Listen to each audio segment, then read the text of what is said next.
वो नस्ल जो सन 2000 के बाद पैदा हुई है और आज 23-24 साल उसकी उम्र हो चुकी है। पूरी दुनिया में ये नस्ल इंसानी तारीख की सबसे जिस्मानी तौर पर कमज़ोर, लाग़िर और ज़हनी तौर पर नफ्सियाती मरीज़ नस्ल समझी जाती है।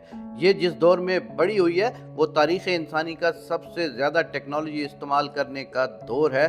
इंफॉर्मेशन एज इसको कहते हैं। ये नस्ल बड़ी हुई है टेक्नोलॉजी इस्तेमाल करते हुए। इसकी दस्तरस में internet, mobile phone, tablet, TV channel और सोशल मीडिया है। इस नस्ल की तरबियत बुजुर्गों ने नहीं, सोशल मीडिया ने की है। पूरी दुनिया में इस नस्ल का एक ही मसला है, इनमें सब्र कम है, गुस्सा ज़्यादा है, इनकी गर्दनों में खम आ गया है। झुककर हर वक्त मोबाइल फ़ोन इस्तेमाल करने की वजह से, हर वक्त स्क्रीन के आगे बैठकर घंटों काम करने की वजह से इनकी आंखें कमज़ोर हैं। सारा वक्त बैठकर टेक्नोलॉजी से खेलने की वजह से इनकी जिस्मानी सेहत इंतहाई नहीफ और नातवां है और इंसानी तारीख में ये नस्ल सबसे ज़्यादा वक्त ले रही है अपने पैरों पर खड़ा होने के लिए। मगरबी दुनिया में लाखों नौजवान जी जनरेशन के अब वापस अपने माँ बाप के घर लौट रहे हैं क्योंकि वो बाहर की दुनिया में गुजारा ही नहीं कर सकते। उनको बॉमी रैंक जनरेशन कहा जा रहा है या बॉमी रैंक चिल्ड्रन। ऑस्ट्रेलिया के इस कदीम हथियार के नाम पर कि जिसको हवा में फेंको तो वो घूम कर वापस अपने मालिक के पास आ जाता है। पाकिस्तान में आप इनको टिकटॉक जनरेशन कह सकते हैं और किसी पाकिस्तानी को ये बताने की ज़रूरत नहीं है कि इस जनरेशन का क्या हाल है, क्या इनके इखलाक हैं, क्या इनकी तालीम है, क्या इनकी तहजीब है, क्या इनकी ज़बान है और क्या इनकी तरबियत है। ज़रा सोचें, ये मुल्क की तकरीबन 40 से 50% आबादी है, यानी तकरीबन 10-12 करोड़ के करीब। सोचें अगर पाकिस्तान को गज़ा, इराक, शाम, लिबिया या यमन जैसी आजमाइश का सामना करना पड़ा तो इस नस्ल का क्या हाल होगा।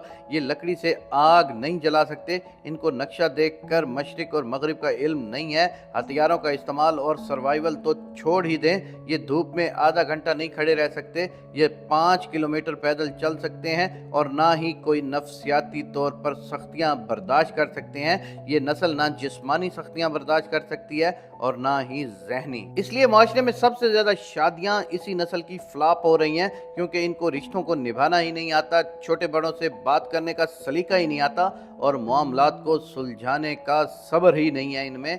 आज आप वीडियो गेम खेलते किसी बच्चे का नेट बंद कर दें, फिर देखें कि उसमें किस तरह जिन घुसता है। छोटे छोटे बच्चों ने अपने पूरे पूरे ख़ानदान कत्ल कर दिए हैं सिर्फ इंटरनेट बंद होने पर। और आपको एक और कमाल की बात बताएं, गजा में जो मुजाहिदीन इस वक्त मशरिक वस्ता की इतनी बड़ी ताकत और पूरी दुनिया की ताकतों को नाको चने चबवा रहे हैं, उनका ताल्लुक भी इसी जनरेशन से है। मगर गजा वाली वो नस्ल है जो आग और खून की भट्टी में पककर जवान हुई है, जिसकी रातें एक राहिब की तरह और जिनके दिन एक शह सवार की तरह होते हैं, जो सिर्फ इसलिए जिंदगी गुजारते हैं कि मस्जिद अक्सा को यहूदियों से आज़ाद कराना है। पाकिस्तान की इस जनरेशन में कितने लोगों की ख्वाहिश होगी कि वो मस्जिद अक्सा को आज़ाद कराएं या ग़ज़वा हिंद में शरीकों, और कितनों ने इस मिशन के लिए तैयारियां की हैं।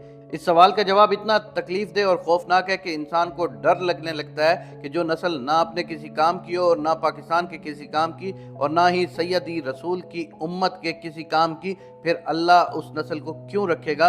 या अगर इस नस्ल से काम लेना चाहता है तो फिर आग और खून की भट्टी में से गुजारेगा कैसे ताकि ये कुंदन बन सकें। मौजूदा हालात में तो ये पाकिस्तानी कौम और उसकी नौजवान नस्ल किसी काम की नहीं है। अल्लाह तबारक व तआला बिलावजह किसी कौम को तब्दील करके उसकी जगह दूसरी कौमें नहीं लाता।